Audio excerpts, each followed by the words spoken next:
Di awal abad ke-19, ketika dunia diatur oleh hukum-hukum kaku untuk kaum perempuan, seorang wanita Skotlandia memutuskan untuk menulis takdirnya sendiri dengan cara yang paling radikal. Ia akan menghapus identitasnya, namanya, dan bahkan jenis kelaminnya. Namanya adalah Isabel Gunn.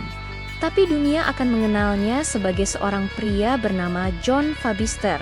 Kisahnya adalah tentang perjuangan, ketahanan, dan ironi pahit dari sebuah keberanian. Bayangkan seorang wanita muda meninggalkan segalanya di Skotlandia, memotong rambutnya, mengenakan pakaian pria, dan berlatih untuk memperdalam suaranya. Semua ini ia lakukan demi satu tujuan, mendapatkan pekerjaan di perusahaan Teluk Hudson yang legendaris, sebuah perusahaan dagang yang hanya merekrut laki-laki untuk menjelajahi alam liar Kanada. Bagi Isabel, menjadi seorang wanita adalah sebuah tembok penghalang. Jadi, ia memutuskan untuk melompati tembok itu dengan menjadi John Vabistor. Sebagai John, Isabel berhasil mendapatkan tempat di kapal yang berlayar menyeberangi Samudra Atlantik yang ganas. Ia tiba di Rupert's Land, sebuah wilayah beku di Kanada yang asing dan tak kenal ampun. Di sana, ia memulai hidup barunya sebagai buruh kasar, hari demi hari. Ia mengangkat beban berat yang sama dengan para pria, mendayung kano menyusuri sungai-sungai es, dan menahan dingin Arktik yang menusuk hingga ke tulang. Ia tidur di barak yang penuh sesak dengan laki-laki, makan jatah makanan yang sederhana, dan bekerja tanpa pernah mengeluh. Tidak ada satupun yang curiga. Mengapa? Karena John Vabistor adalah pekerja yang luar biasa.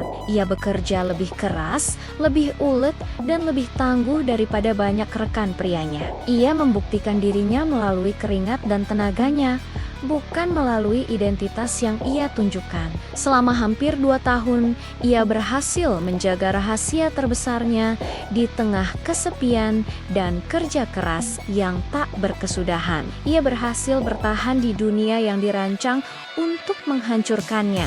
Namun, Allah memiliki rencananya sendiri. Suatu malam di musim dingin tahun 1807, di sebuah pos perdagangan terpencil bernama Pembina, sesuatu yang tak terduga terjadi. John Vabistor, buruh yang paling tangguh itu, tiba-tiba jatuh sakit dengan rasa sakit yang luar biasa.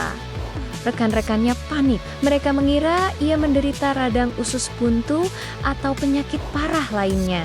Atasan pos, Alexander Henry, memerintahkannya untuk dibawa ke dalam ruangan agar bisa diperiksa.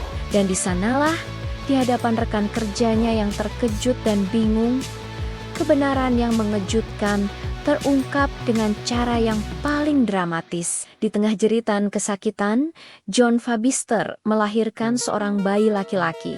Keheningan total menyelimuti ruangan itu. Buruh kuat yang mereka kenal selama ini ternyata adalah seorang perempuan, seorang ibu. Rahasia yang dijaga Isabel dengan mempertaruhkan nyawanya akhirnya terbongkar dalam sekejap. Reaksi perusahaan Teluk Hudson bukanlah pujian atas keberanian atau ketahanannya. Sebaliknya, mereka melihatnya sebagai sebuah aib, sebuah skandal. Isabel Gunn atau John Vabistor langsung diberhentikan dari pekerjaannya. Bukan karena ia pekerja yang buruk, tapi karena ia adalah seorang perempuan yang berani melanggar batas-batas yang ditetapkan oleh masyarakat pada masanya. Keberaniannya dianggap sebagai penipuan, bukan sebagai inspirasi. Perusahaan dengan cepat memutuskan nasibnya. Isabel dan bayinya yang diberi nama James harus dipulangkan ke Skotlandia. Mimpinya untuk membangun kehidupan baru di tanah harapan itu hancur berkeping-keping. Ia dikirim kembali ke kehidupan lamanya. Kini dengan status sebagai ibu tunggal dan membawa aib, dari penyamarannya. Ironisnya, ia membuktikan bahwa seorang perempuan mampu melakukan pekerjaan laki-laki yang paling berat. Namun dunia saat itu belum siap untuk menerima kebenaran tersebut. Meskipun karirnya di Kanada berakhir tragis, sejarah tidak bisa menghapus jejak Isabel Gant. Isabel Gant mungkin kehilangan pekerjaannya dan masa depannya di dunia baru, tetapi ia memenangkan sesuatu yang jauh lebih abadi, sebuah tempat dalam ingatan sejarah. Kisahnya adalah pengingat yang kuat tentang keberanian individu dalam menghadapi sistem yang tidak adil. Ia adalah perempuan yang datang sebagai pria dan terungkap sebagai seorang ibu, meninggalkan warisan yang jauh lebih besar dari yang pernah ia bayangkan. Di tanah es yang kejam itu, Isabel Gant telah mengukir namanya bukan dengan tinta, tetapi dengan keberanian yang tak akan pernah bisa dilupakan. Terima kasih sudah menonton. Jika kalian menyukai kisah-kisah inspiratif seperti ini, jangan lupa untuk subscribe dan nyalakan notifikasinya agar tidak ketinggalan video kami selanjutnya. Sampai